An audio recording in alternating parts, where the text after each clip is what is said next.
இன்றைக்கி நான் மைசூர் பாக் செய்ய போகிறேன். அதுக்காக கடலை மாவு எடுத்திருக்கேன். ஒரு சிட்டிகைக்கும் கம்மியாக சால்ட்டு போட்டுக்கிறேன். போட்டுட்டு மிக்ஸ் பண்ணிக்கலாம்.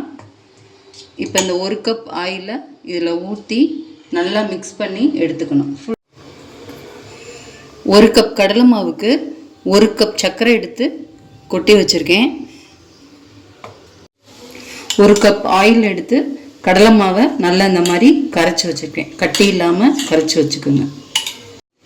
ஃபஸ்ட்டு நம்ம மைசூர் பாக்கு செஞ்சு ஊற்ற போகிற பாத்திரத்தை ரெடி பண்ணி வச்சுக்கணும். அந்த பிளேட்டில் லைட்டாக நெய் தடவி எடுத்து வச்சுக்கலாம். அதுக்கப்புறம் நம்ம சுகரை சிரப் செய்யலாம். ஒரு கப் சுகர் எடுத்திருக்கேன். ஜீரா ரெடி பண்ணிக்கலாம். அரை கப் தண்ணி ஊற்றிக்கோங்க போதும். பக்கத்தில் ஒரு பாத்திரத்தை வச்சு அதில் 2 கப் எண்ணெய் ஊற்றி சிம்மில் போட்டு சூடு பண்ணிக்கலாம். ஒரு கப் 2 கப் அது சிம்மில் போட்டு சூடு பண்ணிக்கோங்க.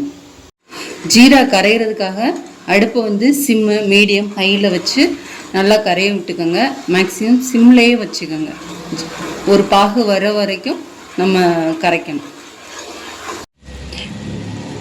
ஜீரா ஒரு கம்பி பதம் வர வரைக்கும் வெயிட் பண்ணணும். இந்த சைடு எண்ணெய் கொதிச்சிட்டு இருக்கு. நல்லா சிம்மில் போட்டு சூடு பண்ணி வச்சுக்கோங்க. அதுவும் நல்லா சூடாக இருக்கணும். ஜீரா ரெடி ஆகிட்டு இருக்கு. ஒரு கம்பி பதம் வந்துருச்சு. இப்போ கடலை மாவை போட்டு நல்லா அடுப்பை சிம் பண்ணிக்கோங்க. சிம் பண்ணிவிட்டு கடலை மாவை ஊற்றிடுங்க.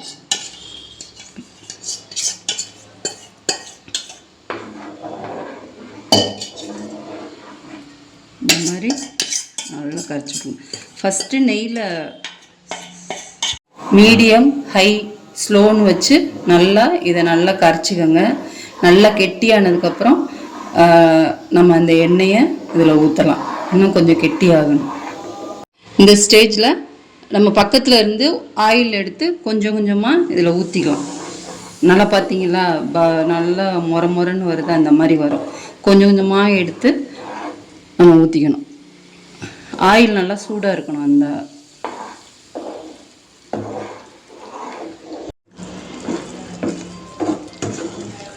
இந்த மாதிரி நல்லா வரும்.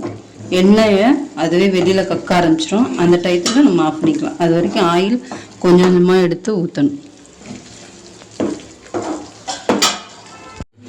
இதை நல்லா கைவிடாமல் கிளறிக்கிட்டே இருங்க. இந்த மாதிரி தான் கிளறணும். இது நல்லா சுருண்டு வரையில் அந்த ஊற்றிருந்த எண்ணெய் ஃபுல்லாக வெளியில் கக்க ஆரம்பிச்சிடும். பார்த்தீங்களா, வந்துருச்சு. இதுதான் நம்ம மைசூர் பாக்கு ரெடி ஆனதுக்கான அடையாளம். இங்கே பாருங்கள், நல்லா எண்ணெய் எல்லாம் நம்ம ஊற்றின எண்ணெய் எல்லாம் வெளியில் வந்துருச்சு.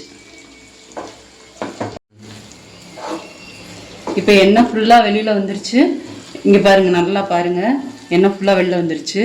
இப்போ நம்ம ஆஃப் பண்ணிவிட்டு பாத்திரத்துக்கு மாற்றிக்கலாம். எண்ணெய் ஃபுல்லாக மேலே வந்துருச்சு பாருங்க. இப்போ நம்ம பாத்திரத்துக்கு மாற்றிடுறோம்.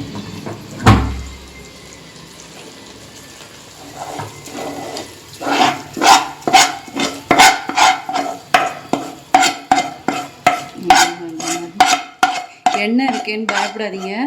அது அப்படியே உள்ளே திருப்பி உள்ளே உறிஞ்சிடும் அந்த மைசூர் பாக்கு. எண்ணெயெல்லாம் எடுக்க வேணாம். நீங்கள் எதையும் இப்படியே கொஞ்ச நேரம் விட்டுருங்க. இதை ஒரு 5 மணி நேரம் அப்படியே விட்டுறலாம். இது நல்லா சூடு ஆறுனதுக்கப்புறம் செட் ஆயிரும். அப்புறம் கட் பண்ணிக்கலாம். மைசூர் பாக் ரெடி ஆயிடுச்சு. உங்கள்கிட்ட நான் ஒன்று சொல்ல மறந்துட்டேன். நம்ம மைசூர் பாக் செய்யல எண்ணெய் ஊற்றுனேன்ல, அதில் 3 குழி கரண்டி எண்ணெய் மட்டும் ஊற்றுங்க போதும். அதுக்கு மேலே ஊற்ற வேண்டாம். அதிலே கிண்டுனீங்கன்னா எண்ணெய் கரெக்டாக இருக்கும். பிரிஞ்சு வந்துடும். அதுக்கு மேலே ஊற்றுனீங்கன்னா எண்ணெய் அதிகமாக குடிக்கிற மாதிரி இருக்கும்.